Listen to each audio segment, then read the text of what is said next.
Well, I've been a journalist for about 25 years, and I was educated to lie, to betray, and not to tell the truth to the public.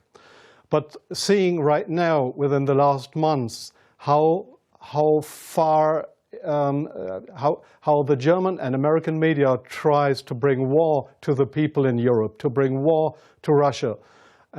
This is a point of no return, and I'm going to stand up and say it is not right what I have done in the past, to manipulate people, to make propaganda against Russia, and it is not right what my colleagues do and have done in the past, because they are bribed to betray the people, not only in Germany, all over Europe. The reason writing this book was that I am very fearful of a new war in Europe, and I don't like to have this situation again, because war is never coming from itself. There is always people behind it to push for war.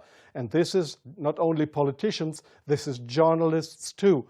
And I just have written in the book how we have betrayed in the past our readers just to push for war, and because I don't want this anymore. I'm fed up with this propaganda. We live in a banana republic and not in a democratic country where we have press freedom, where we have human rights.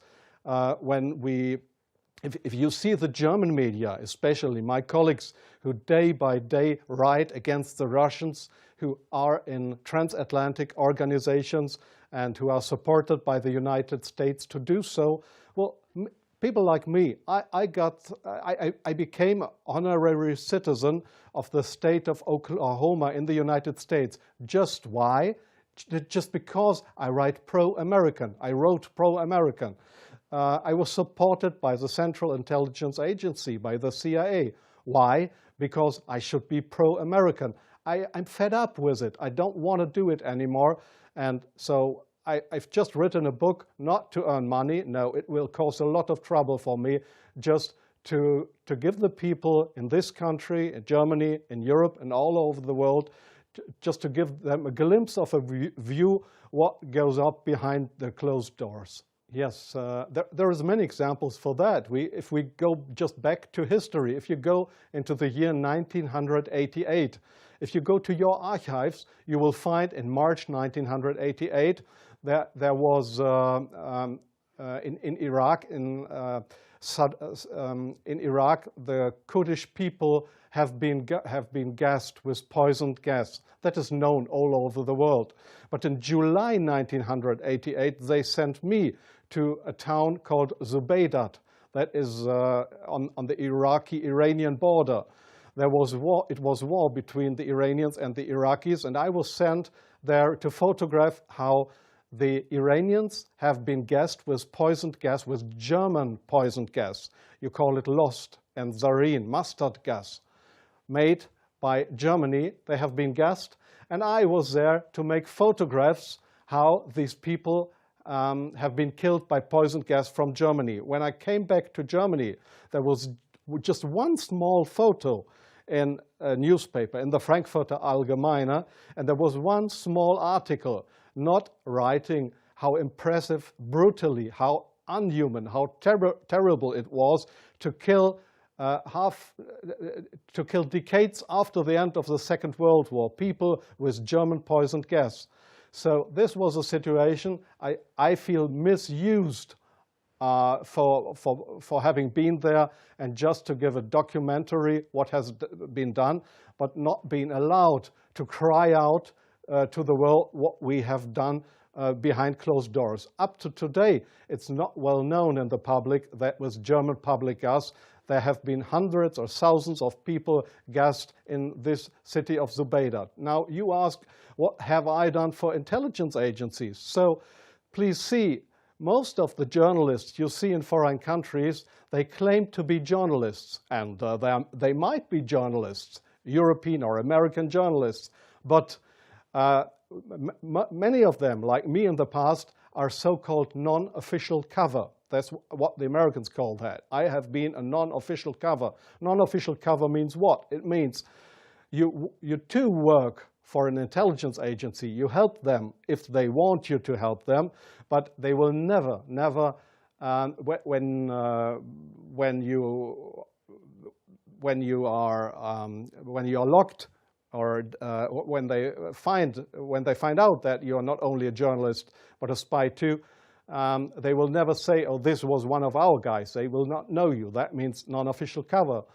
So I have helped them in several situations, and I feel ashamed for that too now. Like I feel ashamed that I have worked for a very recommended newspaper like the Frankfurter Allgemeine, because I was bribed by billionaires, I was bribed by the Americans not to report exactly the truth, but I just imagined in my car while I was driving to this interview, I just tried to work out in my brain what would have happened if I would have written a pro-Russian article in the Frankfurter Allgemeine. Well, I don't know what would have happened, but we were all educated to write pro-European, pro-American, but please, not pro-Russian. So I'm very sorry for that, but this is not what I understand for democracy and for press freedom. I'm very sorry for that. Well, yes, I understand your question very well. Germany is still a kind of a colony of the United States. You see that in many points, like the majority of the Germans don't want to have nukes in our country, but we still have American nukes. So we are still a kind of a colony of the Americans. And being a colony, it is very easy to approach young journalists through what is very important here is transatlantic organizations.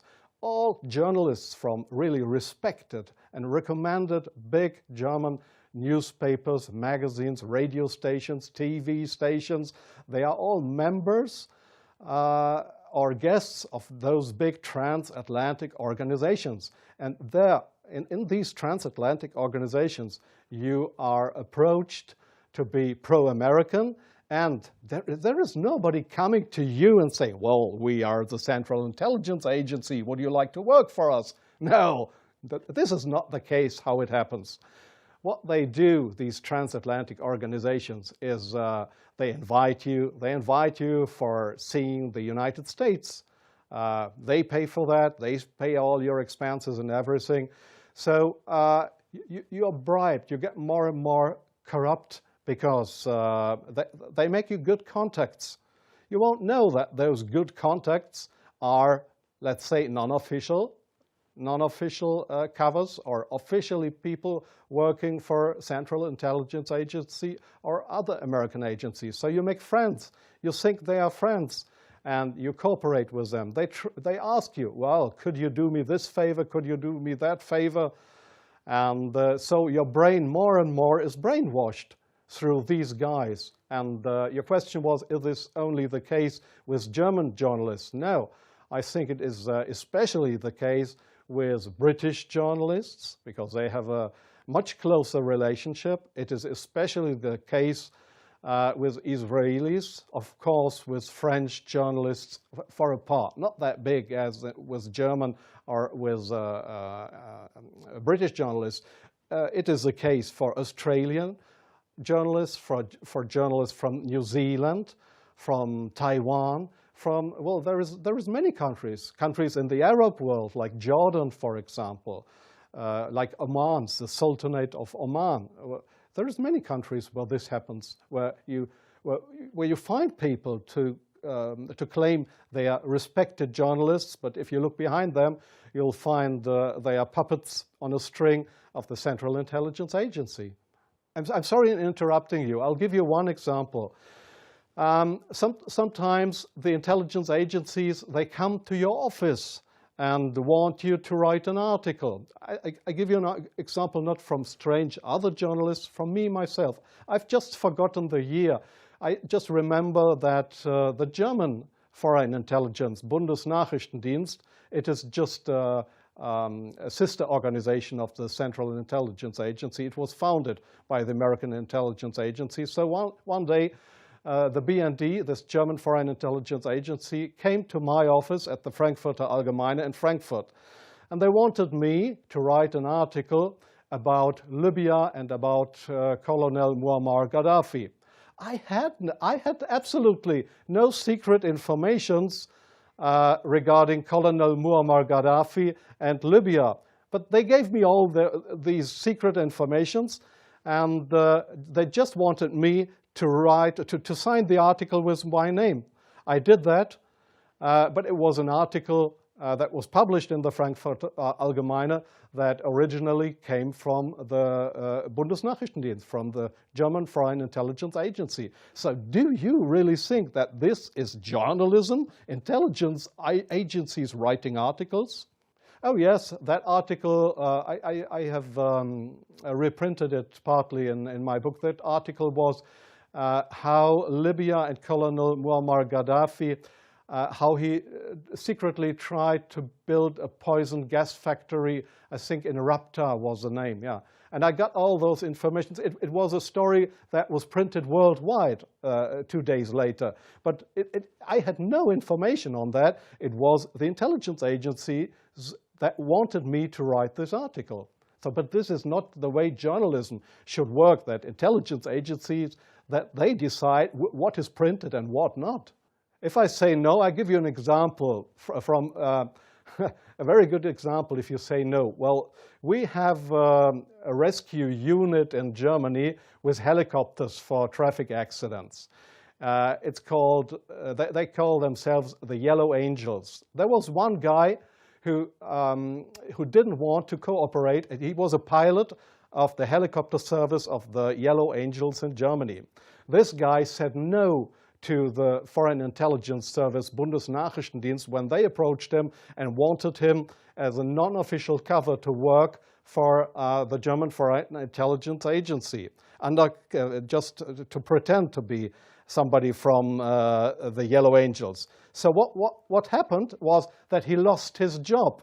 And the court in Germany, the judge decided that they were right, because such a guy could not be trusted. He was kicked off his job because he didn't cooperate with the Foreign Intelligence Service. So I knew what would happen if I would not cooperate with intelligence services. Well, I have had, let me say, 6 times my house was house searched because I was accused by the public prosecutor, the German public prosecutor. I was accused of leaking secrets of states. 6 times house searched. Well, they hoped that I wouldn't do that ever again. But I think it's worse that the truth will come out one day. The truth won't die. And I don't mind what will happen. I've had 3 heart attacks. I have no children. So if they want to bring me to court or to prison, so it's worse for the truth.